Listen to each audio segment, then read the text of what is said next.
overcome. I mean, this case to me is such a jury pool issue. I do. Yeah, I agree. It is, and it is, I mean, this is a case not to miss. I just have to say that one more time because all the legalities that are going to come into play in this case, I certainly am not going to miss any of it, and we will be showing it continuous gavel-to-gavel coverage here on Court TV. All right, Rachel Fizet, I know it's time to say goodbye to you. Thank you so much for your time and your expert analysis today, and we are going to need to squeeze in a break, but you're not going to want to miss because Dr. Laura Petler is going to be joining us as a forensic criminologist to talk about the latest in the Gabby Pitito autopsy.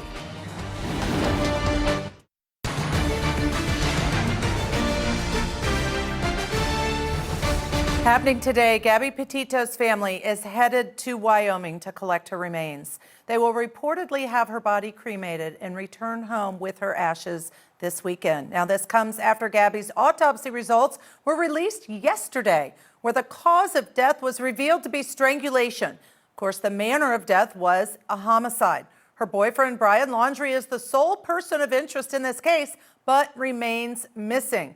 Our affiliate KSTU has more on what we heard from the autopsy.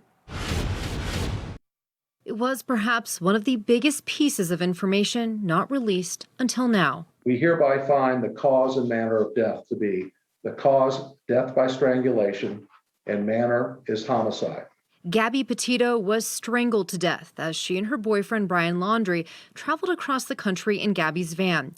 Teton County, Wyoming coroner Dr. Brent Blue couldn't release much beyond that in the 22-year-old's murder, except one other important detail: the timeline of her death. I can tell you that DNA samples were taken by law enforcement, and all I can tell you about remains is that the body was outside for 3 to 4 weeks. Investigators recovered Pitito's body September 19 near Grand Teton National Park, about a week after her family reported her missing. According to Dr. Blue's 3 to 4 week estimation, that means Pitito likely died sometime between August 22nd and the 29th. It appears the couple stayed in Salt Lake City August 24th, with Gabby's last Instagram post on August 25th of these photos in Ogden. If she was still alive on the 25th, according to Dr. Blue's timeline, she would have been killed less than 4 days later. Laundrie returned home to Florida in Pitito's van on September 1st. Dr. Blue couldn't say if Pitito was killed where her body was found in Wyoming or if she suffered any other injuries. We are only tasked with the determination of cause and manner of death. Laundrie is a person of interest in her death, and the FBI issued a federal arrest warrant. He hasn't been seen in almost a month. Joining us now, forensic criminologist Dr. Laura Petler. Now, Laura, thank you for joining me as always. You've been on with me before and help us break it all down. We're going to hold off on the timeline. We're going to get to that later. But first, I really want to start with the autopsy report. As an investigator, to me, this feels like the place to start. So the autopsy was very revealing for me when I was able to just listen to what the coroner had to say. The coroner, Dr. Blue, is telling everyone that basically he can only release 2 things: the manner of death and the cause of death. The cause of death is what causes somebody to not be able to sustain life. And in this case, the coroner was saying that it's strangulation. And then the manner of death being homicide, meaning that one human being took the life of another human being.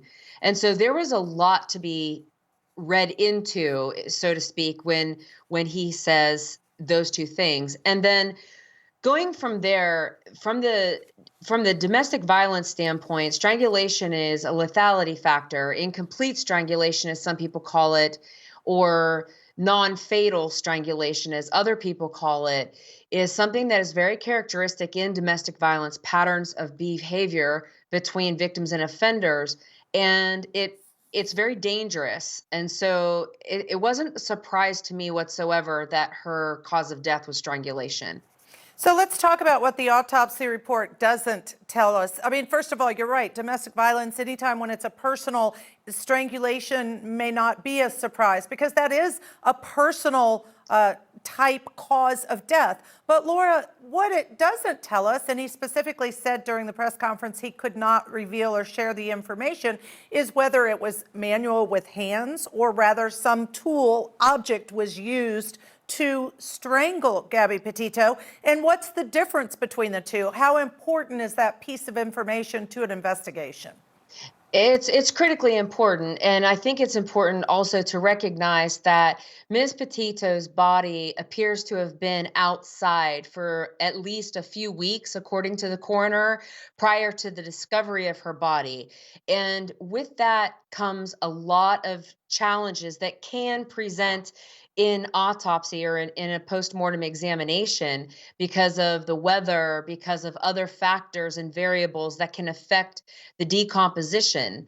And then for us as investigators, we're trying to glean anything we can from the coroners and the forensic pathologists to push us more in one direction or the other. We allow the evidence to lead us to where it's going. So the limitations are also important to recognize for us as investigators, getting that information from the autopsy. But clearly, there's a tremendous amount of information they were able to recover, which is really good news. Right. And, you know, someone did ask him that question about the condition of the body, basically, and he did say she's been exposed to the elements, to animals, for 2 to 3 weeks, and that's as much as he said. Now, Laura, there was a question about whether or not she was pregnant. His response was no, Gabby Pitito was not pregnant. But I did wonder, I didn't hear the question asked about any signs of any sexual assault. Is that something that generally an autopsy could possibly identify? Yes, it is in general, Ashley, something that autopsy does identify. Coroners and pathologists are looking for actual injury to the body. And then, of course, looking at sampling that they can take from areas of the body to send off for testing that would be indicative of sexual assault. In this case, he was very clear that under Wyoming law, he was only allowed to release just the elements of the cause of death and manner of death, and that would not include the sexual assault in one of those. Now, let's go back when you say that the cause and manner, we know the cause is strangulation. In terms of the difference between the manual strangulation or rather with an object or a tool, is it possible that it was not possible to tell during the autopsy? I know that he could not share that information, but do you think in your expertise that it's even definitely possible we're going to find that out ever? Yes, it's very possible that the autopsy was limited by the variables of exposure due to the body being outside for such an extended period of time, and that if that maybe the pathologists are not able to determine at any point whether it was manual strangulation or whether she was strangled with a ligature. All right. Now, we always want to also look at these cases from the perspective of a defense attorney, because eventually when someone's charged and if they don't plead, then there's going to be a trial. Are there any things that you heard the coroner say, the doctor say, about the autopsy report that made you either question the autopsy report, leave you wanting to know more, or something that you thought, the defense attorney can really poke holes in that? No, there really wasn't in this one, Ashley. A lot of times there are plenty of places where I immediately detect those kinds of things, but this is fairly simplistic from the standpoint of that they were very clear that it wasn't undetermined. They're very clear that it's strangulation. They're very clear that it's homicide. There's no ambiguity there. They're not leaning toward another type of manner of death or another cause of death, which I think is very important to recognize. So as an investigator, as a forensic criminologist, I'm now taking exactly what they say and plugging it into the wound pattern analysis piece of the investigation towards then comparing it to other aspects of the victimology, and in this case, the person of interest or suspectology, to move the case forward. All right, so I want to still use your expertise and talk about DNA. First, let's listen together on what the coroner had to say about DNA in relation to the autopsy performed. I am curious if any DNA samples were taken from Gabby's remains? And also, if the body was intact, are you able to tell us the condition of Gabby's remains? I can tell you the DNA samples were taken by law enforcement, and all I can tell you about remains is that the body was outside for 3 to 4 weeks. All right, pretend like I'm sitting in your class or sitting in the murder room, and tell me, if you would, Dr. Petler, about the DNA, the significance and the relation to the autopsy piece.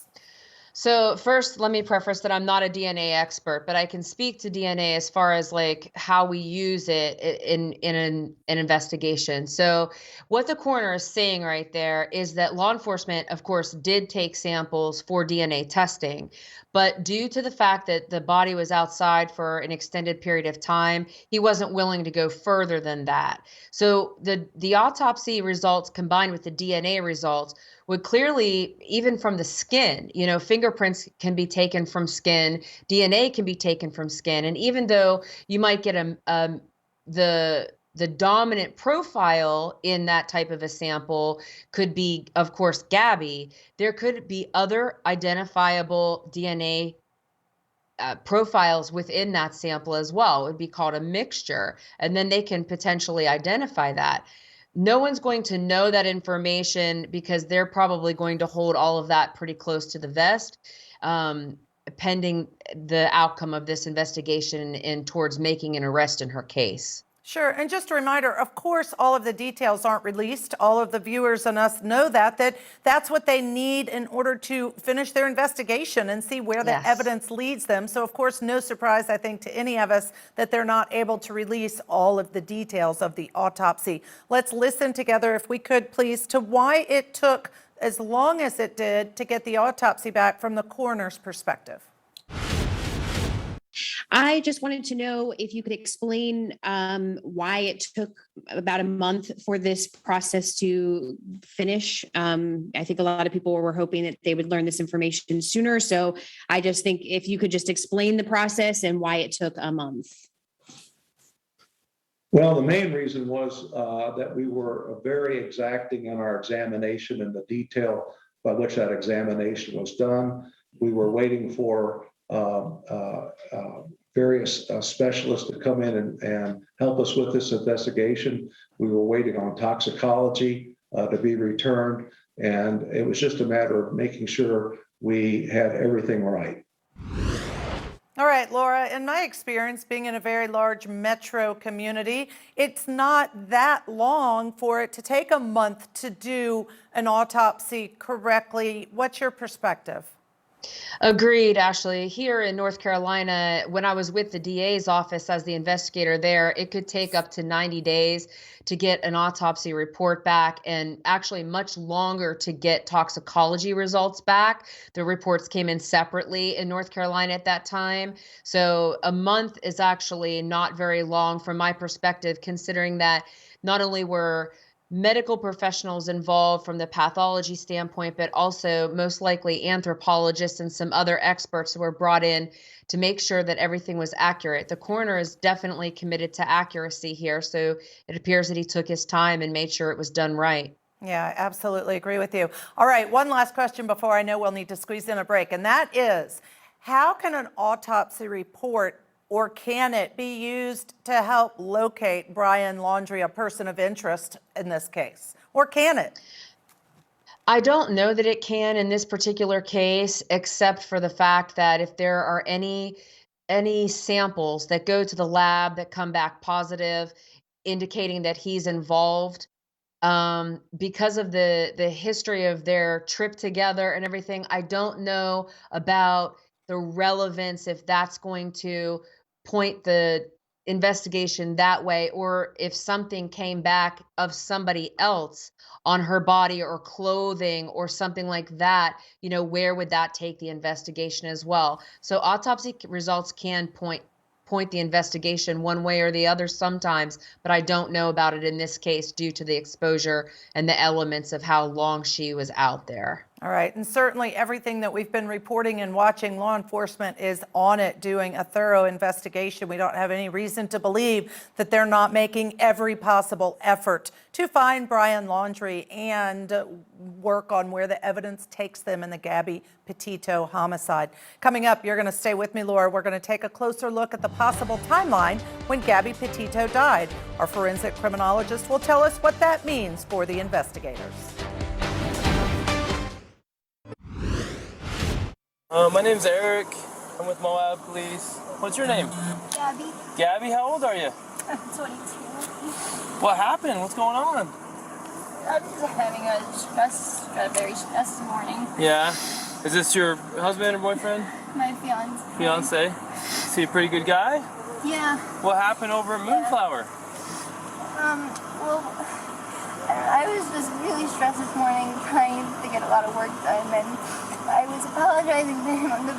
I had thrown a bunch of stuff in the bag, and all our bags are back there. And I was just apologizing. I was like, I'm sorry that I get so stressed out because I have OCD, and I was just like organizing stuff. And sometimes I just have a mean attitude, but I'm not trying to be mean about straightening things up and stuff. So I was just apologizing, but I guess I said it in like a mean tone, and he got really frustrated with me, and he locked me out of the car and told me to go take a breather, but I didn't want to take a breather.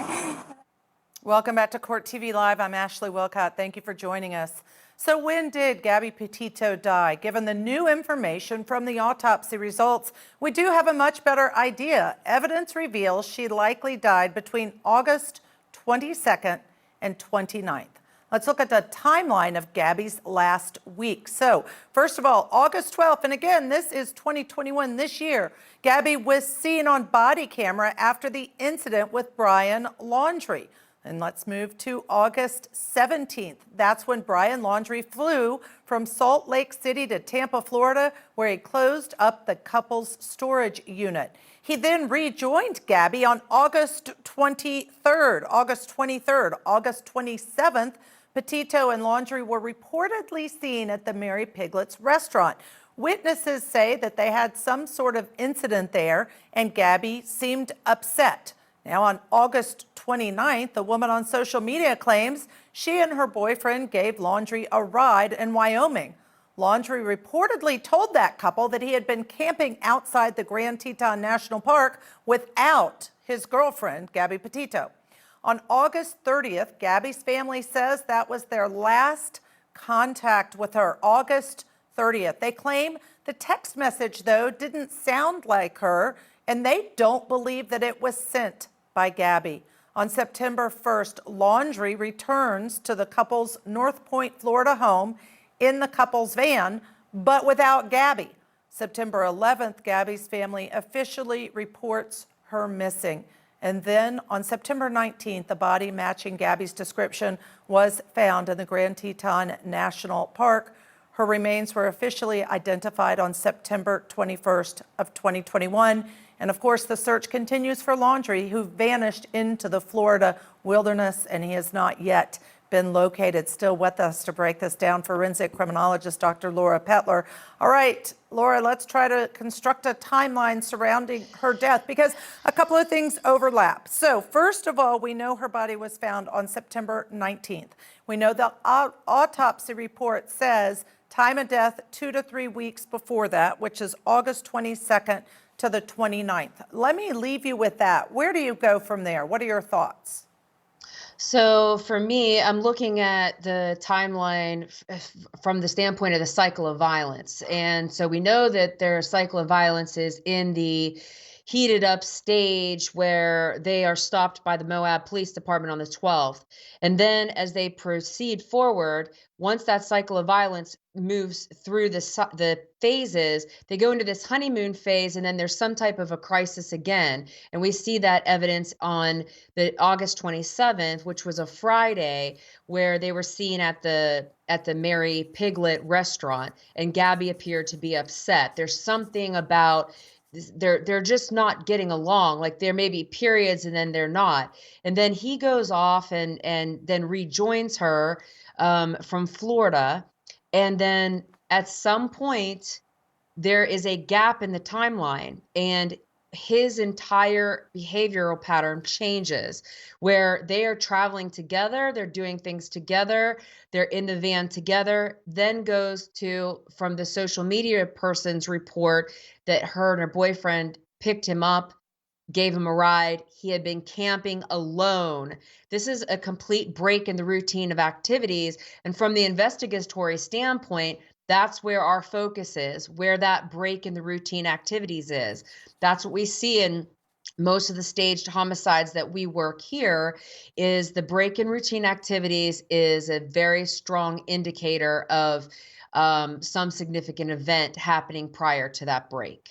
So go back to the cycle of violence that you mentioned. I know you said, the crisis, which happened on August 12th, for instance, which we see on that police video when Gabby's very upset, and then a honeymoon. Are there any other phases or cycles when you talk about the cycle of violence, or are those the two, crisis and honeymoon? No, it's actually multifaceted. The cycle of violence has multiple stages, but one of them is like this escalation, and then there's like the event of violence, and then there's all the anger that follows that, and then there's the I'm sorry, I'm never going to do it again, and then this honeymoon period where everything is okay, and then the tension begins to build again, and then you have another incident of violence, and then all of the apologizing, and then the honeymoon, and then everything's okay. So it cycles like that. And I've seen it in relationships between victims and abusers thousands and thousands of times prior to the death of the victim. And so for me, when I'm looking at the timeline, Ashley, that's what I'm actually seeing. I'm seeing this cyclic version of events, and then that version breaks off around the 27th or right after that, when he is seen by people who are claiming to have picked him up. In your opinion, does that mean that he is the one that killed Gabby Pitito? I certainly wouldn't go as far as to say or accuse anybody of committing any crime. I think that it lends itself to definitely name him as a person of interest, which they have done. And let's go back now to the time frame, because the other thing that's significant to me is we know, if we look at things that can be confirmed, according to the reports, September 1st is when he returned to their home in Florida without Gabby. Right. To me, that means Gabby was definitively dead during that time frame from the autopsy report of the 22nd of the 29th. I just can't imagine she was still alive on September 1st when he went to Florida. No, and it's very typical for, say, if this hypothetically, if she is deceased and he is involved, a lot of times people in the position of a killer in this circumstance, they go into what's called cognitive overload, and they're completely consumed with all of the details and making sure that they cross all their T's and dot all their I's, but they notoriously miss it. And there's always behavioral clues that lead us to a lot of other ideas surrounding that person and exploring those. It's never something that you want to jump to a conclusion very quickly. You want to start out very, very slowly and work down this funnel of information wide and broadly and slowly so that you get to the right answer, and we're just not running around on wild goose chases. But it's very possible the cognitive overload, it takes a long time sometimes for people to figure out how to self-preserve. And we know that he shows up in their van without her and some explanation potentially to his parents on September 1st. All right. Well, listen, I can't tell you thank you enough, Dr. Laura Petler, because you have absolutely helped us break it down. Now, we have taken an interesting perspective, and that is from social media, because the Laundrie family attorney made a statement on behalf of that family. When we come back, we're going to talk about responses and what people think of that family statement.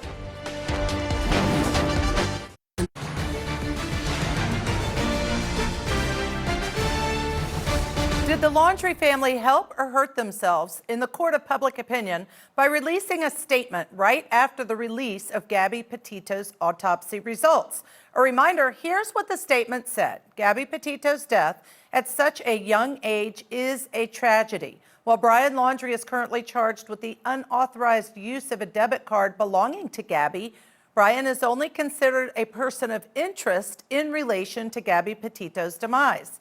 At this time, Brian is still missing, and when he is located, we will address the fraud charge pending against him. Still with us, trial attorney Rachel Fizet. All right, Rachel, I'm going to